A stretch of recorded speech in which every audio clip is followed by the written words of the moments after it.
It's December 29th, and a sold-out crowd is watching the fourth quarter of the 2024 Independence Bowl.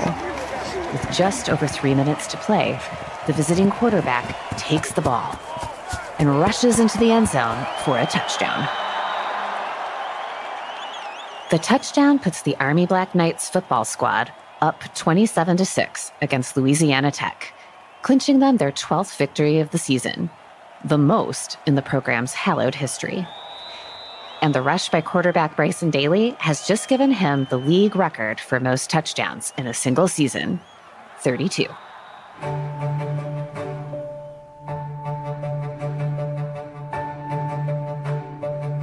Over the course of the 2024 season, Dailey became a star and one of the most talked about college football players in the nation. Dubbed Captain America, he led his team to great heights, but was always the first person to claim that none of their success would have been possible without their true leader, Coach Jeff Monken. The number one thing I think I've learned from Coach Monken is just the consistency that he brings every single day. You know, knowing what to expect from the person who's leading you and them being that person every single day, I think it's extremely valuable. Every single day I know that he's going to hold every single person, no matter players, coaches, support staff. He's going to hold everybody to the same very high standard. And I think him just being that consistent is something that will really stick with me through my Army career and just my career as an adult. Dailey and Coach Monken have been together for 4 excellent years, and Dailey says that he realized how great a coach Monken was in their very first practice. Had to be freshman year of fall camp. He told us the night before that there was a strict curfew. Everybody had to be up in the bunks by 10 p.m. that night. And he said if we weren't, there'd be consequences. And I guess we kind of brushed that off because that night some guys were running up to the beds at like 10:01, 10:02. And we didn't think anyone noticed until about 15 minutes later, about 10:15. He comes walking in and he turns on every light on that floor. And he yells at us and he says, "Y'all have to be out on the field in 5 minutes." So we wake up, go down, put our cleats on, and we're out on the field. And he runs us up and down that field. We're doing push-ups, bear crawls. It was a long night, to say the least. That had to be the tone setter for my class and for us as Army football players. And yeah, that's my most memorable Coach Monken moment. Over the last 11-plus years, Coach Jeff Monken has turned around the West Point football squad and led it to winning records, bowl appearances, and big victories. It hasn't been easy, especially considering he's up against other college programs that have adopted transfer portals and name, image, likeness funding. And yet, if Coach Monken is coaching you, you know you've got a good shot at victory. I'm Carrie Varro-Heikes, and hut, hut, hike! This is Army Matters.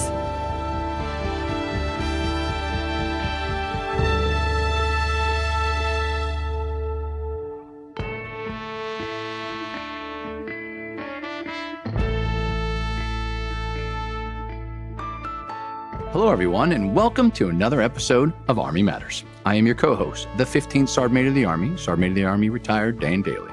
And you know who I'm here with today? Your best buddy. You betcha. The guy who's dressed in appropriate attire today. Yes, ladies and gentlemen, it's Lieutenant General Retired Leslie C. Smith. How are you doing today, Dan? I'm doing great. Let's just start off with what you just said. What? Appropriate attire. Appropriate attire. You look a little confused. What do you mean? Well, it's got me confused at least. So you're wearing a easy. A West Point sweatshirt. Yes. And a Georgia Southern ball cap. Yes. And why am I wearing that?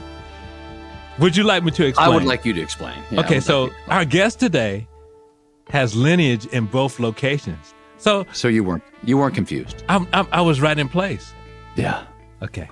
What are we talking about today? Well, so Les, do you remember your first Army-Navy football game? I mean, like the first one you ever went and physically went there. Oh, wow. Yeah, it was.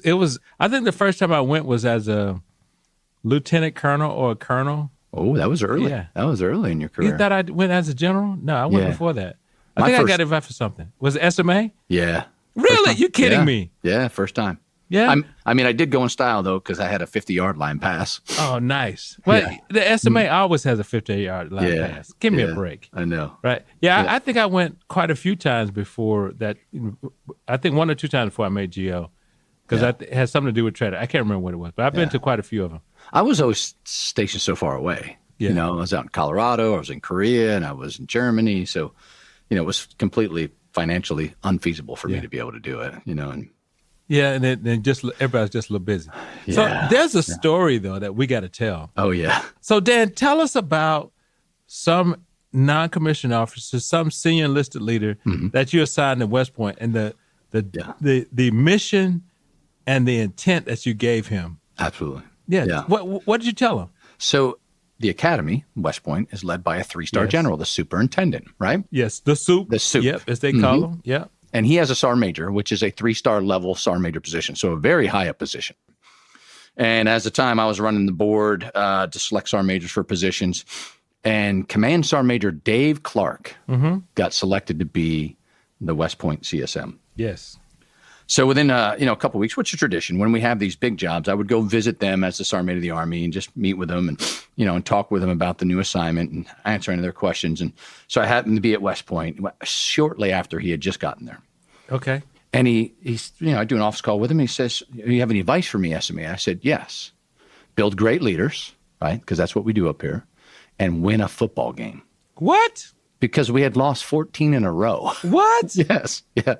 So he goes, "Are you?" I said, "Yes, I'm very serious. I'm very serious. We got to build leaders and win us a football game."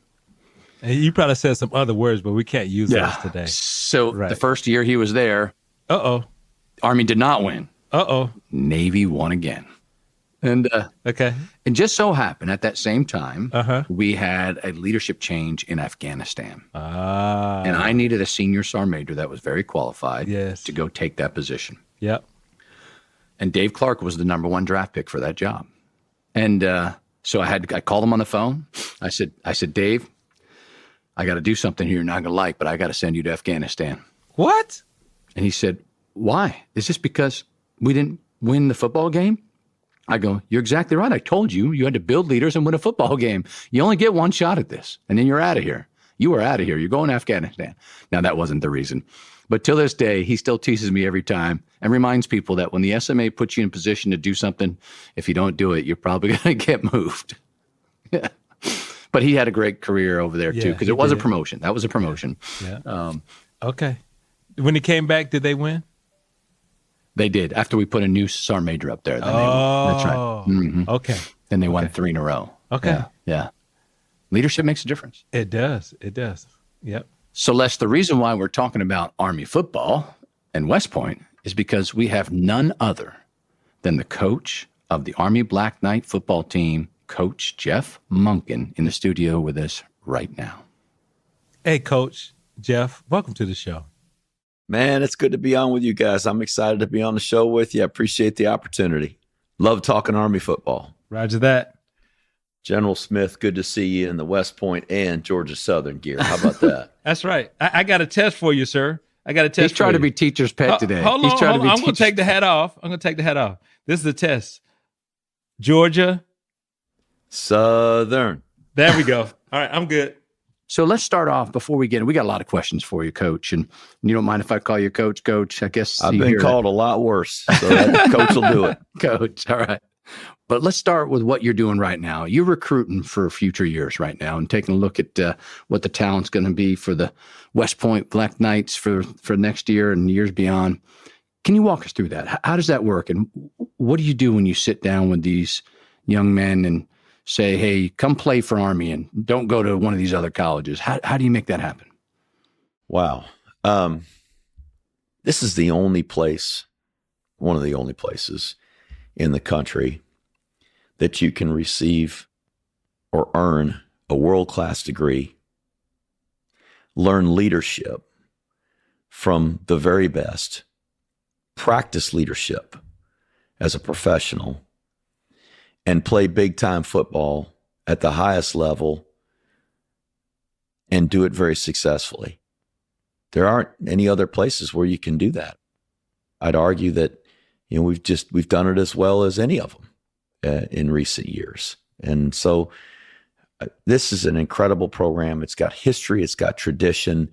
It's got all the things that these young men look for when they dream of playing college football. Great facilities, national TV, opportunities to play against high-level competition and Power 5 programs, but they get all of the other benefits of the West Point degree and the West Point brand, and they associate their name with this institution for a lifetime.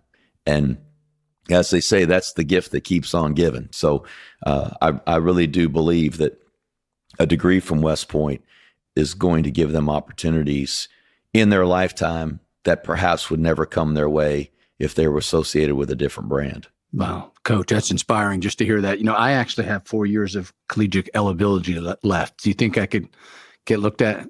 Don't call us, we'll call you. How about that? All right. No, Dan. Over to you, Les. No, Dan. No. Hey, Coach, I understand that your father and your uncles used to carry around business cards that said, Monken's the name, football's the game. Can you tell us about their involvement in the game of football?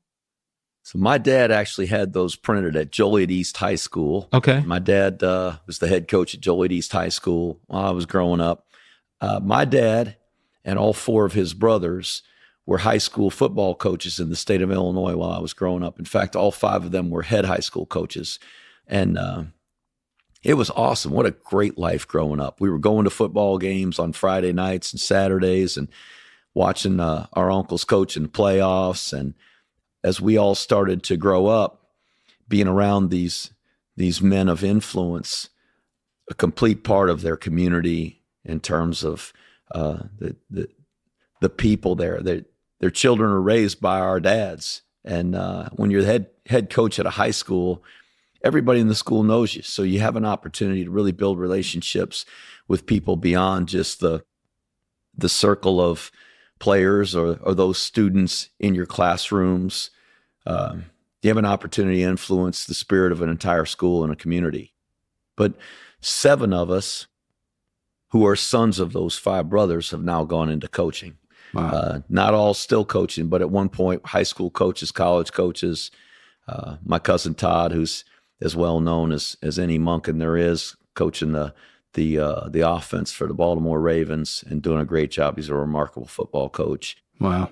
So I've been very blessed to grow up the way I did, and very fortunate to have the parents I had, and just thrilled to be the coach at Army, and very fortunate to be the coach at Army. Coach, we read that you used to watch Army-Navy games as a child on television. Now, who did you root for back in those days? I cheered for America in those days. I just watched the game. Good answer. As so many Americans do. They watch the game. College football fans watch the game. Mm-hmm. And I don't know that most of the 9 million people that are watching necessarily take a side.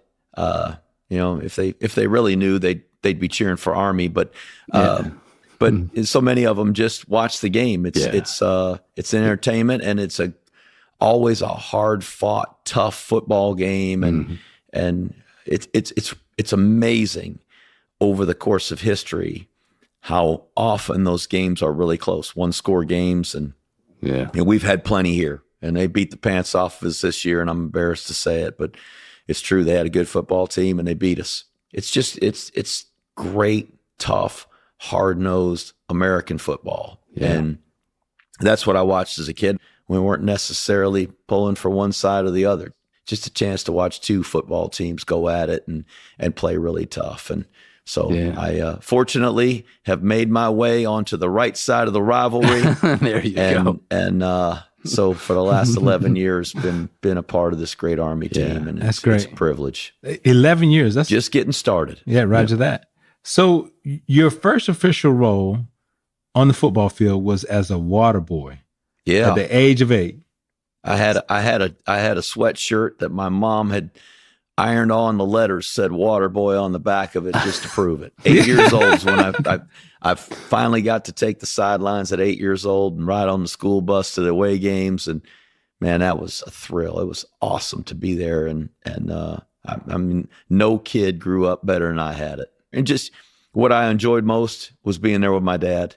Yeah. And it was awesome. I mean, you imagine from 8 years old until I was 17, a senior in high school, from second grade through 12th grade, I was on the sideline with my dad for every one of those games and rode on the school bus with him. And it was just fantastic. And once I got into coaching, my dad started to come to the games. And once I became a head coach, my dad was just down there on the sideline encouraging guys and always there to cheer and pump guys up. And if a guy had a bad play, he was the first guy over there to encourage him and lift him up. And so we've shared the sidelines for many, many games, my dad and I. So just a blessing to me. That's awesome. Incredible. I don't think there is a family of coaches like the Monken family, but yeah. When did you get your first gig and what was it? When the first time that you actually held the clipboard? I really wanted to get into college football, which is hard to do. My parents, they tried to discourage me from going into teaching and coaching. It's like, hey, look, go do something else. You make more money. It's really hard to get a college coaching job.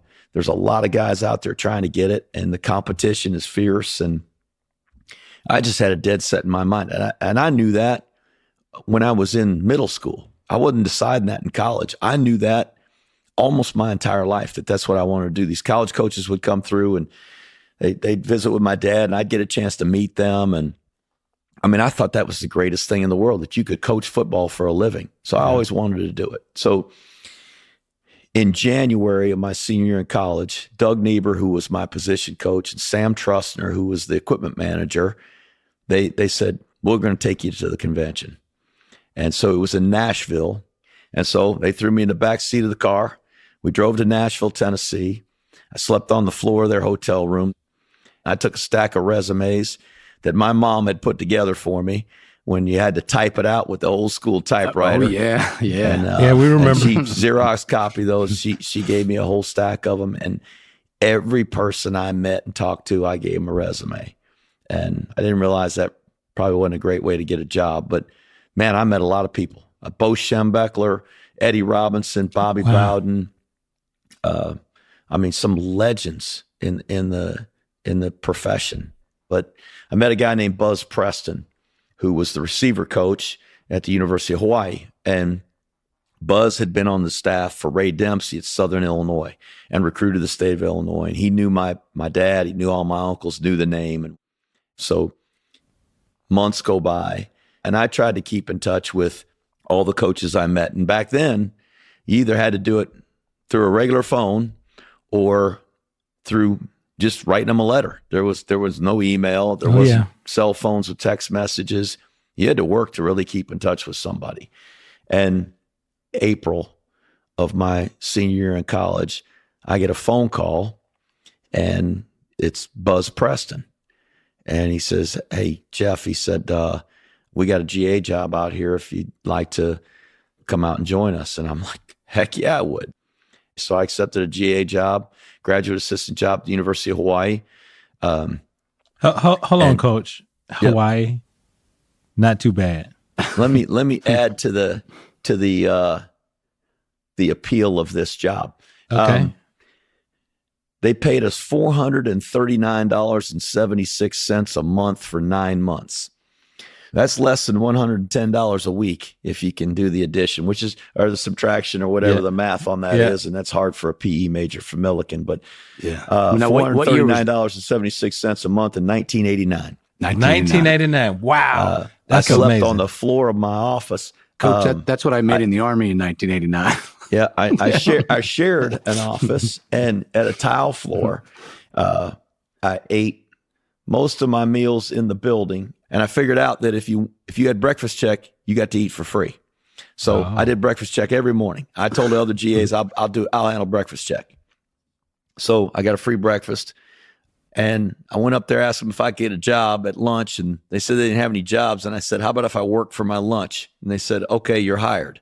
So I would work at lunch for 90 minutes or so, and I'd eat lunch. And then the cooks, they were such good guys up there. They would pack up these plates and cover them with, the plastic wrap, and they'd send them with me so I'd have dinner. And Nice. Wow. I mean, what did I have to lose? I didn't care if I slept on the floor or, ate ramen noodles out of a coffee pot. I got to coach college football at the highest level and live in Hawaii.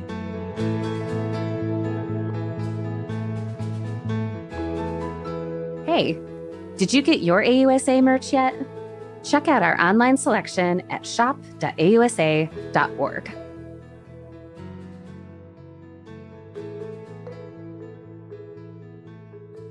Welcome back to Army Matters. Now, Coach, before we get into the beginnings of your time at West Point, we have to address something I learned. That you actually coached for Navy before you came to West Point? The only blemish on my resume. Yeah, I was going to say, now the Army, do you regret those days? No, this isn't hate. For our listeners out there, this is not It's a good hate. experience for me. Yeah.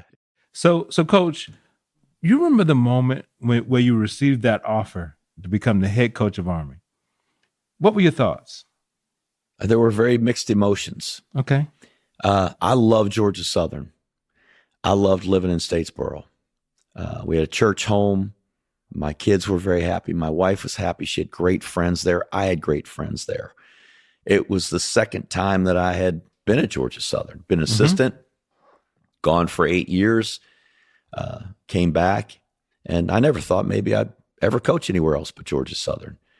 And you step into the unknown when you take another job and you move your family a long way away from friends and new school, new church, new everything. And this was a challenging situation. There had been many years of Army football that hadn't been successful. And I knew it was going to be a tough job. And though I was excited about the challenge and the competitor in me was excited about the challenge, it was hard. It was hard to leave the people we love there and our friends there and our life there. But that's what coaches do. And that's what I think people who are very driven and very competitive, they seek opportunities to be challenged and to step out of the comfort zone. And we certainly had to do that. And fortunately, I've got an unbelievable wife, just her love and support for me. I'm pursuing what I've always wanted to do. This is my dream. Mm-hmm. It's not her dream, but it's mine. And fortunately, I got a wife that loves me enough that she's supported me on that. And I got kids that, they don't ask for the pressure that comes with these jobs, and they don't ask to move and pick up and leave friends, but they've done it. And so I'm very, very fortunate to have a family like I do. Coach, let's talk football now. Let's talk some football. I heard a story about the first practice you ever led up there at Army, and let's just how'd it go? Tell us about it. Well, I don't know that I remember in great detail everything something about that 13 practice. stages. 13 stages. Well, before we ever took the practice field, we conducted morning workouts that we call the fourth quarter warrior. People call them mat drills. They are a test of your mental and physical toughness, your will to survive, your will to press on, your commitment to the others in your unit, the others on your team. And let's just say that they're physically and mentally challenging. So I was recruiting down at Fort Bliss last year in January, and I happened to be in El Paso to visit a prospect. So I went over to Fort Bliss, and I sent a text message to all the guys that had played here for me. And I said, hey, let's gather up real quick and, share a few stories before I go and visit this prospect. So several of the guys showed up. It was a great thrill. But Wilson Cato told me, Coach, you can reassure your players that the fourth quarter warriors in those mornings in February and March, he said, that's the hardest thing I've ever done physically. He said, in Ranger School, I was sleep deprived and starved, but nothing I did physically was more challenging than what we did on those mornings in fourth quarter warriors. Nice. And so it basically is, our coaches have stations. It's set up around a regulation size football field. There are 6 stations, and our guys go through it one time. There's a halftime. They go through it a second time, and then we have overtime. Well, the deal is you got to go through the drills and give your very best effort. But along with that, going from one station to the next station needs to be your very best effort. And when you don't, you get set back. Everybody, then one guy loafs, the entire team goes back and does the station again. Oh, no. In theory, you could get out of it in 13 stations. You go through it once, halftime, go through it twice, and then in overtime, you get out of it with a thumbs up. Everybody gave their best effort on the first go-around. And that first morning, we went 38 stations, and oh, goodness, we didn't get done. I finally had to let them all go because they were going to be late for class. So we came back the next morning 30 minutes earlier because I knew we were going to need the time. And we made it. It took us 36 stations. Wow. But we made it. And so it began. And I think everybody in the program understood that there was just going to be a certain way we were going to do things. And fortunately, we had enough guys on the team that stuck it out and stayed with us. Not all of them did. And upheld the standard. We didn't win a bunch of games that year, and we didn't win a bunch the second year, but we got it going in the third year. And it was that senior class who were freshmen that spring that went through those first workouts that went 8-5 as seniors and really got us started. And then we won 10 and won 11, and we've never changed those workouts. The standard still remains because the expectations are still really high. So, our guys just know that's what we're going to do in the spring, and that's how we're going to prepare. Yeah. Coach, you've been there 11 years now, as you said. What's the hardest moment you've had as the Army's coach, and what'd you learn from it? In 2016, we lost a player, Brandon Jackson. Mm-hmm. I remember.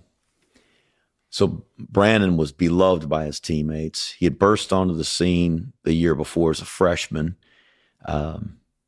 Picked off 2 passes against Wake Forest in his first start of his career. We beat Temple in the opening game of 2016, which was a huge win. We beat Rice here on a sunny, beautiful September afternoon in Mikey Stadium. And that night, Brandon was killed in a car accident. And that was really hard. That was hard for our players to process that, to come in the next day. They didn't know. Essentially, there were a few people on campus, myself being one that knew. I had to inform our staff that afternoon. It was really difficult on our staff. But we waited for our players to arrive at the building, and none of them knew. And to share that with our team and the devastation and just the pain that went through our team, it was really difficult to go through. It's the first time that's ever happened to me as a coach. And so navigating through that, that's challenging as a leader, but I'm proud of how our team responded. I'm happy that we have such a close team, a team that loves each other, a team that's committed to something bigger than themselves, because that allowed them to rally and help each other get through that. Yeah. And that, as you may remember, was the first time in a good number of years that we went to a bowl game. We won the bowl game. Mm-hmm. We broke the streak that year, and then Brandon's senior class became the team that set a school record for 11 victories when we beat Houston in the bowl game. And that class was pretty special, and I think that was it's something that galvanized the relationships in that class and really set them on a course for success. And through tragedy, they were able to, I think, experience a lot of triumph and a lot of pride. Mm-hmm. So, Coach, you had an incredible season. 12-2, best season on record. Gosh, wish it would have been 14-0. We all do. I know, and you do too, more than all of us. But what are you looking forward to in 2025? What's a sneak peek? Give us a preview of the team you're going to put on the field. I'm just looking forward to today's workout. We're going to have a team meeting here this afternoon. We got a workout that our entire team will take part in. And frankly, I'll just settle for a good workout. Yeah. And we keep putting those together and try to be the best versions of who we are. Mm-hmm. I think we'll have a competitive football team that'll give us a chance. And, I never make predictions. I don't have any idea what kind of team we'll have. The players will determine that. Their effort, their commitment, their investment between now and next season is going to make the difference. But I'm confident we got a good group. I think we got some good leaders. We got a good staff, and we're going to work hard together and do our very best to go out there and represent this academy and the Army as well as we possibly can. And that means winning, because winning matters. So obviously the Commander-in-Chief's trophy is a huge source of pride for us. Unfortunately, we lost it in December this year, and we're going to try to prepare and do the best we can to try to win it back. I know they're going to try to do their best to keep it. So we got a lot of work ahead of us, and I'm looking forward to that. Yeah. So, Coach, I've had the honor of being in the locker room with you prior to the big game, Army-Navy, and had the pleasure of listening to the words you say to those young men before they go out there on the field. Can you share that with our listeners? What do you tell our young players and to motivate them for the task they're about to be at hand? I don't know that I've got any magic words that I say. I think it's just my job to remind them in those moments of perhaps where they can focus, and more often than not, it's about the team and what we can do together and the opportunity that we have that particular afternoon or that evening to do something special together, and what it's going to take. And so I don't have any prepared speeches. It's just kind of what I think they need at that moment. And those guys are ready and prepared, and that's the job we do throughout the week. It's our job as coaches to have them ready to go. Yeah, that's good. Well, Coach, I'll tell you, we got to get you back to those players. And we only got a few months left before we start playing again. But we appreciate you taking time to talk with us today. And I know our listeners appreciate it. It is my pleasure, guys. I love to talk about Army football, and I love to talk about West Point, this incredible institution. Mm-hmm. And I am so proud to be associated with the United States Army. It is the greatest fighting force that mankind has ever known. And I try to make it my business every day to have a football team that represents that fighting force. So appreciate the opportunity and look forward to next season. Beat Navy. Go Army. Beat Navy. Thanks, Coach.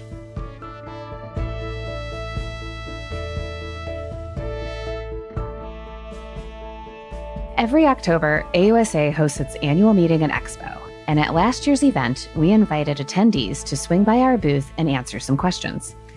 One thing we asked everyone was, what drew you to a life of service and inspired you to continue?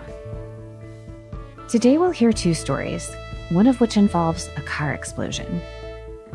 But first, we'll hear from a leadership guru and fellow podcaster who turned trauma into a team bonding experience. My name's Eric Ocasio, so I'm the founder and CEO of Leadership is Tricky. Yeah, so it was basic training. I was in reception, and we were the first non-BCT class to go through Fort Benning, right? So we weren't infantry, we were different.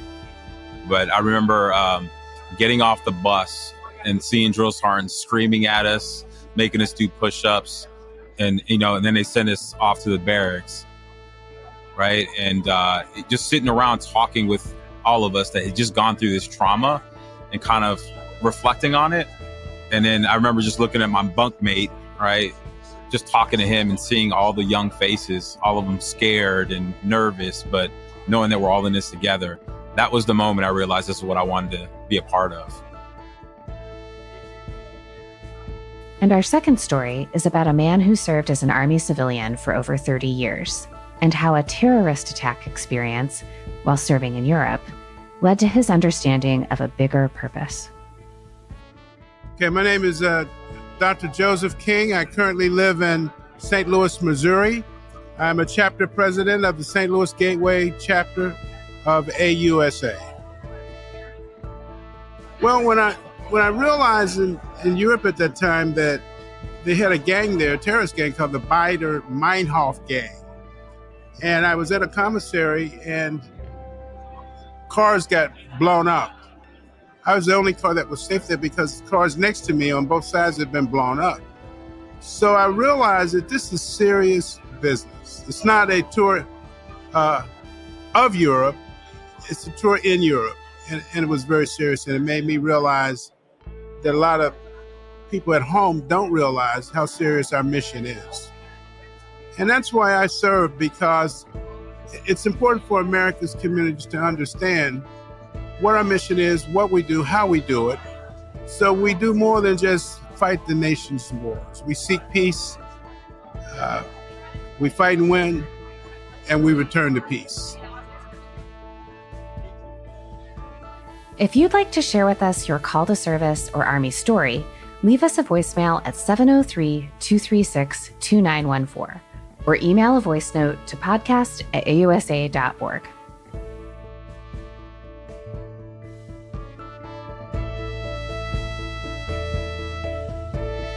To all our listeners, thanks for joining us. Army Matters is brought to you by the Association of the United States Army, the U.S. Army's professional association, member-supported, Army-connected. Visit us at ausa.org for more information or to become a member. Your membership helps AUSA continue to carry out its mission, educate, inform, and connect with the total Army, our industry partners, and supporters of a strong national defense. Today's episode was hosted by Lieutenant General Retired Les Smith and SMA Retired Dan Dailey, and anchor hosted by Carrie Barrow-Heckes. Anthony Del Call is the producer and writer, and Andy Bosnack is the supervising sound editor. Ellen Toner is the content editor. Unzinga Curry is the executive producer, and the senior producers are Carrie Barrow-Heckes and LaSharon Duncan. Be sure to subscribe to Army Matters wherever you get your podcasts, and please leave a review. As you know, we love seeing stars in the Army, especially if it comes in the form of a 5-star review. AUSA's Army Matters podcast can also be heard on Reach Across America Radio on Monday at 8 p.m. Eastern, on the iHeartRadio app, the Odyssey app, and the TuneIn app with the search of the word Reef. AUSA's Army Matters podcast primary purpose is to entertain. The podcast does not constitute advice or services. While guests are invited to listen, listeners, please note that you're not being provided professional advice from the podcast or the guest. The views and opinions of our guests do not necessarily reflect the views of AUSA. For questions or to provide topic recommendations, email us at podcast@ausa.org. I'm LaSharon Duncan. Hope you have a great Army day. Hooah!